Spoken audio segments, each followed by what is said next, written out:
বলিউডের সিনেমায় সবসময় পাকিস্তানের বিরুদ্ধে ভারতকে বিজয়ী দেখানো হয়, কিন্তু 2025 সালে এসে সেটা আর সম্ভব হচ্ছে না, কারণ এটিকে এখন আর সত্যকে মিথ্যা বলে চালিয়ে দেবার সুযোগ নেই। সামাজিক যোগাযোগ মাধ্যমে একজন মন্তব্য করেন, এত নিচেও নামা সম্ভব? যারা ফ্রন্ট লাইনে থেকে দেশের জন্য রক্ত ঘাম ঝরাচ্ছেন তাদের প্রতি অসম্মানজনক এই উদ্যোগ একেবারেই অনুচিত। সম্প্রতি পাকিস্তানে ভারতের সামরিক হামলা ঘিরে অপারেশন সিঁদুর নামে একটি চলচ্চিত্রের ঘোষণা ঘিরে শুরু হয়েছে বিতর্ক। তীব্র সমালোচনার মুখে ক্ষমা চেয়েছেন পরিচালক উত্তম মহেশ্বরী। শুক্রবার 9 মে রাতে সামাজিক যোগাযোগ মাধ্যমে পরিচালক উত্তম মহেশ্বরী ছবির ঘোষণা দেন। ছবিটি প্রযোজনা করবে নিকি ভিকি বাঘনানি ফিল্মস এবং দ্য কন্টেন্ট ইঞ্জিনিয়ার।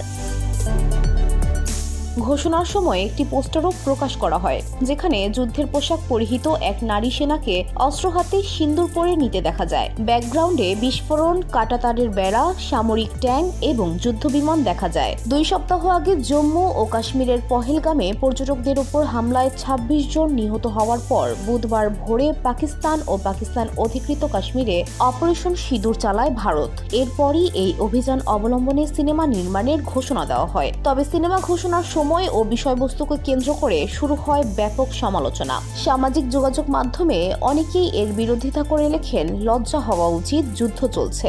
এক ব্যবহারকারী লেখেন, সিন্দুর বা অপারেশন সিন্দুর নাম ব্যবহার করে সিনেমা বানানো যেতে পারে, তবে তা ব্যবসায়িক উদ্দেশ্যে ব্যবহার করা অনৈতিক। আইনি দিক থেকে তা অনুমোদিত হলেও নৈতিকভাবে এটা ভুল। কিছু জিনিস পণ্য নয়, সম্মানের দাবি রাখে।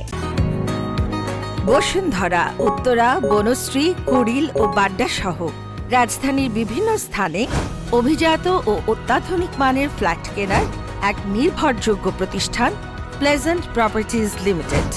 তাই আপনার স্বপ্নের আবাসনের জন্য আজই যোগাযোগ করুন। Pleasant properties limited, where destiny matches eventually.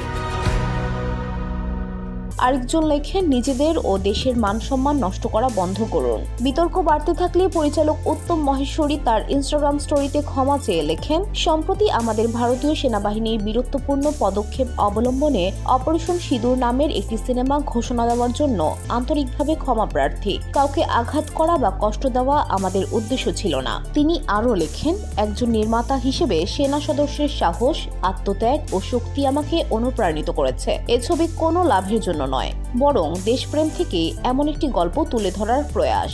এটি শুধু একটি সিনেমা নয়, বরং আমাদের জাতীয় আবেগ এবং আন্তর্জাতিকভাবে ভারতের একটি সামাজিক চিত্র। শেষে তিনি লেখেন, শহীদদের পরিবার ও সীমান্তে লড়াইরত সাহসী সেনাদের প্রতি আমাদের ভালোবাসা ও প্রার্থনা সবসময় থাকবে। জয় হিন্দ, জয় ভারত।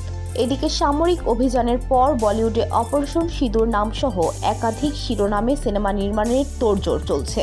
ইতিমধ্যে অপারেশন সিঁদুর, মিশন সিঁদুর, সিঁদুর দ্য রিভেঞ্জ সহ 30টিরও বেশি নাম নিবন্ধের আবেদন জমা পড়েছে Indian motion picture producer association, Indian film and television producer council এবং ওয়েস্টার্ন ইন্ডিয়া ফিল্ম প্রডিউসার অ্যাসোসিয়েশনে। VOD Bangla news desk.